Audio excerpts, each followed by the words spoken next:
Hello dear students, welcome you all to the next lecture of the JCE Connect series of online lectures. We are into the module 1 and dealing with deterioration of the structures. In the previous lecture, we have understood what is deterioration. We have listed the different causes of deterioration and even discussed a few causes. Now going further, let us discuss the other causes which cause deterioration of the structures and the remedial measures which we need to follow to prevent this deterioration. So the next cause which we will be discussing will be the atmospheric cause. So the exposure and reaction of the structures due to high temperature, heavy rain, snowfall, freezing and thawing are the important factors. Also, the large variation in temperature are some important atmospheric factors or environmental causes which are responsible for deterioration. Now, many of these things are not directly in our hands because we cannot put a cover to the structure. We cannot completely cover the structure so that it doesn't get exposed to high temperature or heavy rain, etc. These are the natural or environmental things which are bound to happen. We have high temperatures or we have variation in temperatures, we have heavy rainfalls, we have irregular rainfalls, snowfall will be there in some areas, freezing and thawing effect will be there.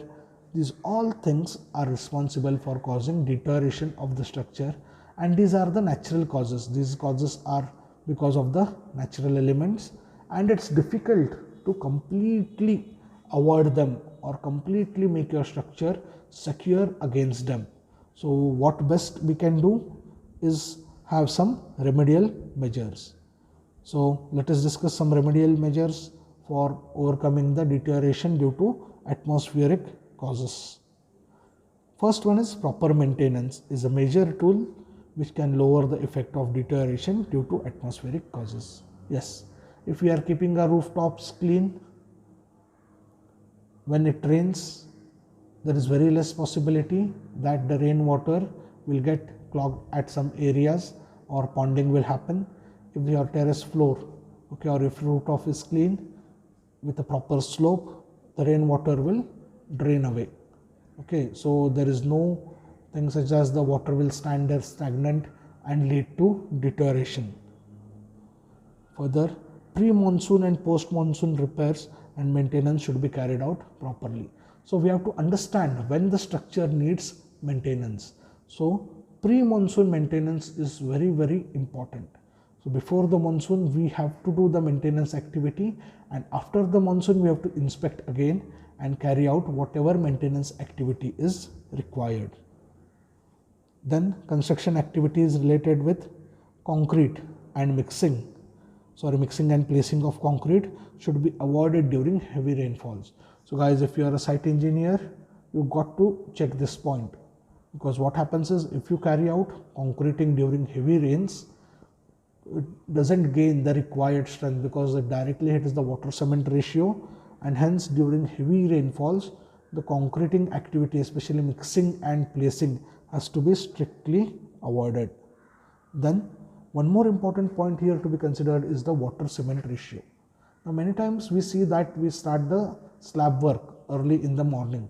So as the day progresses, the temperature goes on increasing, and sometimes the difference between the morning temperature and the peak temperature in the noon hours, that is between 1 to 3 or say 12 to 2, whatever, depending on the area, is quite high. The difference in temperature from morning temperature to the peak temperature is very high, and thus this affects your water cement ratio. Secondly, if it has rained previously and we are using the sand which is exposed to the rain, the sand has inner moisture. So these all things are there which are related to environmental causes. So environmental causes cannot be controlled 100%, cannot be controlled directly. So what's the best thing available with us is to take the necessary precautions and the measures to minimize the deterioration due to the atmospheric causes. What best we can do is these points. Few more points you can add up from your side, you're welcome. So this is a brief overview from my side what we can do to avoid the atmospheric causes of deterioration. So going further, we have structural causes. Yes, it's a very major cause which can destroy the structure. So deterioration of structural elements due to corrosion. Yes. If your steel is corroded, it will affect the strength of the steel. What strength is taken in the design, we won't get that strength, and it becomes a major cause of deterioration. Further, excessive deflection, if the structure is not designed properly, if the depth given is not matching the deflection clause, it comes under limit state of serviceability. If the structure undergoes excessive deflection, it is bound to deteriorate. So faulty inspection and improper maintenance. Yes, when the structural inspection or structural health monitoring of the structure has to be done, and if it is not done properly, and if the maintenance work is also not done properly, it will cause your structural deterioration. Aging of the structural components. Yes, it is natural. If we don't take proper care, aging process will become faster, and this is one of the major causes of structural deterioration. And next is corrosion, as I've explained in the earlier slide, and structural cracks. This also is a major thing which can cause deterioration. So cracks are a sign of failure or deterioration which needs to be identified at the early stage. Now we have various things related to structural design which can be the cause of deterioration. Then parallelly, are there any suggestions which can be followed for improving of the structure? That part you can suggest.